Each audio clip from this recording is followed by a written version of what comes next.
తోడుగా ఉండే వరమే నువ్వే ఇస్తే ఇంకేమి కావాలి జన్మకి.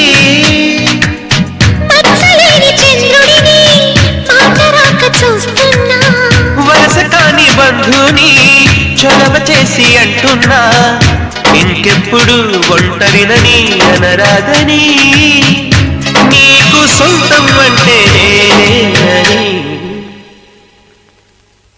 కొమ్మ కొమ్మ విన్నావమ్మ కోయిల వస్తుంది, వస్తూ వస్తూ తనతో వెన్నెల వెలుగులు తెస్తుంది. ఏవమ్మ మరుమల్లి తోరణాలు కడతావా, చిలకమ్మ ఎదురేగి స్వాగతాలు